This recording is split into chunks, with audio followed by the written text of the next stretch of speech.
Hello, welcome to our presentation. We are working on nursing process 3 and we are group 4. We're going to start off with a video. Please enjoy. 47. First day in the real clinical setting, guys. Woo! So ready. Hello, students. Hi, sir. I have some exciting news to share. I know it's early in your training, but today you all are going solo. I know, but it was either down to you guys or some people in the waiting room who had done their own research. You guys got this. Good luck.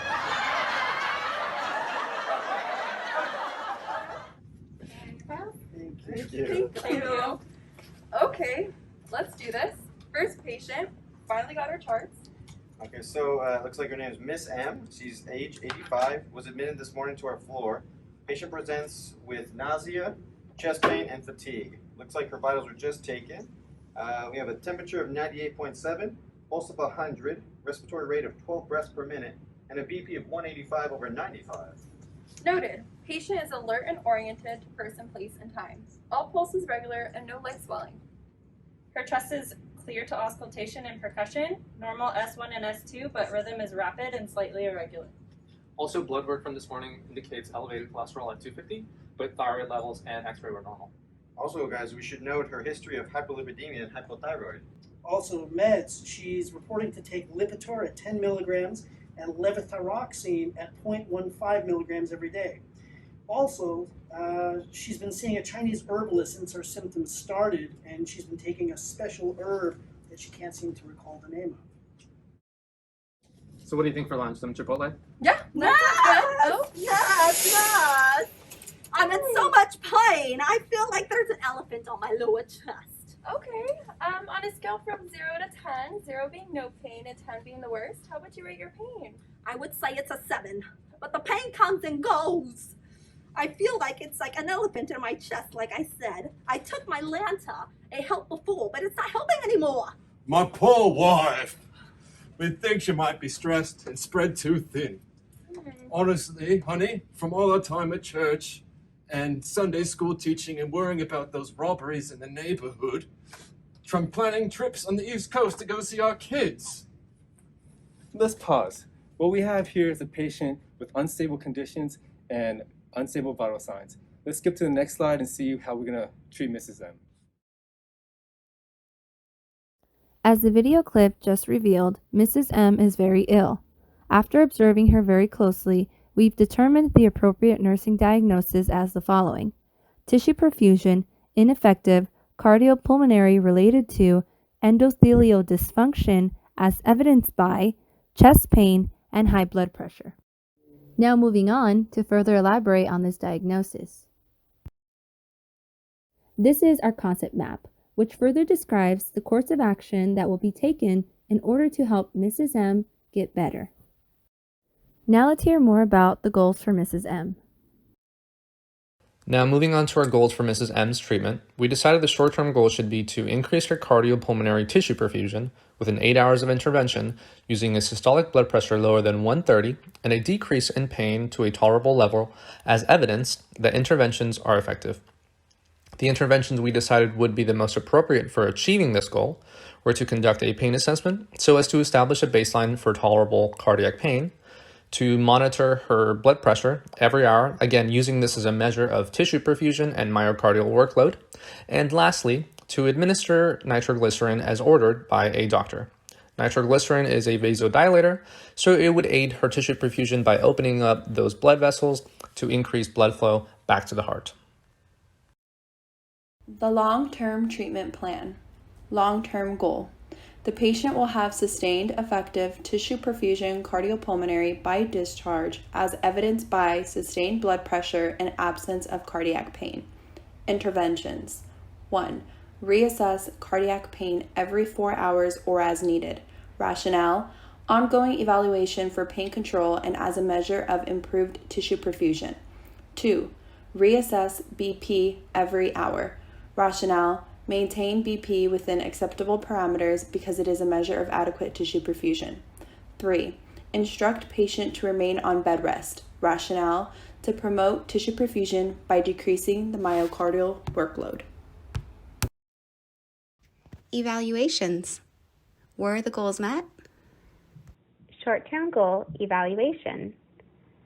Goal was met as evidenced by a systolic blood pressure less than 130 and a decreased cardiac pain rating to an acceptable level.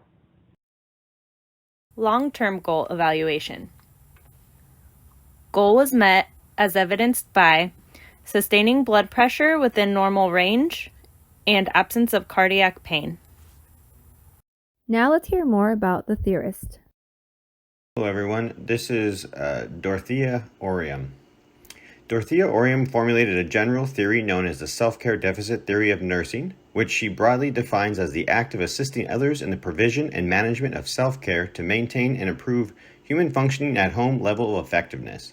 It consists of three interrelated theories: theory of self-care deficit, and theory of nursing systems. The theory of self-care describes why and how people care for themselves. The theory of self-care deficit describes and explains why people can be helped through nursing. And lastly, the theory of nursing systems describes and explains relationships that must exist and be maintained for nursing to occur. Now let's hear more about the teaching plan and the role the nurse will take in order to help Mrs. M get better. The teaching. The nurse will focus on Orium's primary self-care concept of acting on one's own behalf to maintain life, health, and well-being. The nurse will help Mrs. M recognize the different ways she can reduce her risk of hyperlipidemia and lower her cholesterol.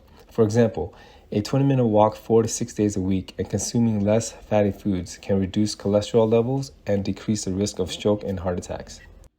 The nurse shall implement Orium's theory of self-care deficit to teach Mrs. M to learn to live with the side effects of her illness and medical treatments.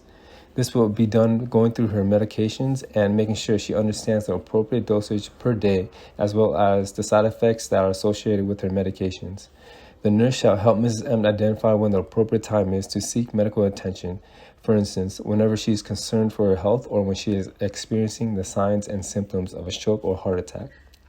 The nurse shall make note of Mrs. M's living conditions and educate Mrs. M's husband about the signs and symptoms of stroke or heart attack. This is in case Mrs. M is altered or incapacitated and to call for medical assistance. Finally, the nurse shall suggest Mrs. M to get in daily or weekly contact with her children in order to get more people aware of her health and to promote the overall outcome of her well-being. Honey bunny! Oh, you scared the nerves out of me. Look what the nurse brought you. Has some great tips to help keep us on the pickleball courts and out of the ER. Amazing! Hello, I see you have the pamphlet. Let me walk you through it. Ineffective cardiopulmonary tissue perfusion. What is it? Well, it's essentially the lack of oxygen in the blood being carried to the necessary tissues and organs in which need it very badly. What are the outcomes for such possible ailments? Well, you're looking at a heart attack for certain, cardiovascular failure, brain attack or strokes, clotting of the blood, and delayed healing from injury. So how do we prevent this from happening as best we can? Well, self-care. So a healthy diet and good exercise. As far as diet is concerned, we're looking at healthy proteins, good carbohydrates, and lots of vegetables. Just as an example of some of these, some good proteins would be some egg whites, chicken breast, turkey breast, ground turkey, tilapia, salmon, and tuna for some healthy omega-3 fatty acids. Carbohydrates, you're looking at slow-cooked oatmeal, quinoa, brown rice, sweet potato, and yam, just to name a couple. As far as vegetables, the greener the better. Celery, spinach, broccoli, kale, Brussels sprouts, all ideal. Now, portion size is also very important. Now, protein portion size, you're looking roughly about the size of your open palm. As far as carbohydrates, you're looking for the size of your closed fist. And vegetables on your dinner plate, you're looking at about half your dinner plate to be considered a fair amount. Warning signs of ineffective tissue perfusion include chest pain, nausea, shortness of breath, dizziness, and fatigue. If experiencing any of these symptoms, you should seek medical care. Medications for this condition include cholesterol-lowering drugs, beta blockers, and vasodilators. Continuing on the topic of self-care, moderate intensity aerobic activity has been shown to reduce risk for cardiovascular disease. Excellent examples of aerobic activities include dancing, light swimming, bicycling, and 30-minute walks. Risk factors for low tissue perfusion include a sedentary lifestyle, high blood pressure, diabetes, obesity, African descent, Hispanic descent, old age, and smoking. Take 48. Wake up. Wesley, wake up. What? What? What? Did Hey, I? man, calm down. You're in nursing lab 212. You must have dozed off practicing again. So we haven't done anything in the hospital yet in person? Sorry, bro. A few more classes before that. Just a dream. You're funny, dude. And good luck on your final. It's in 5 minutes.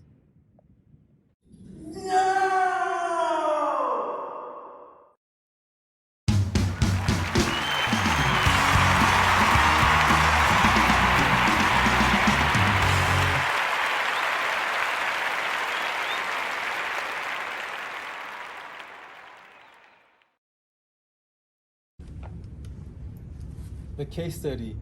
Wait, what?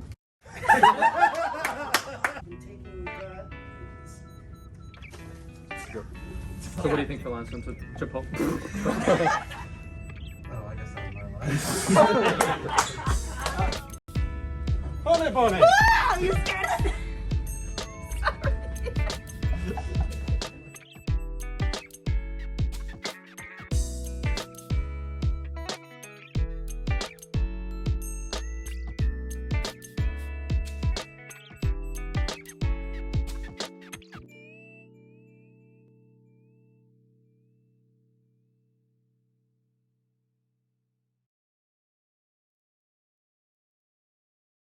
Thank you for listening to our presentation.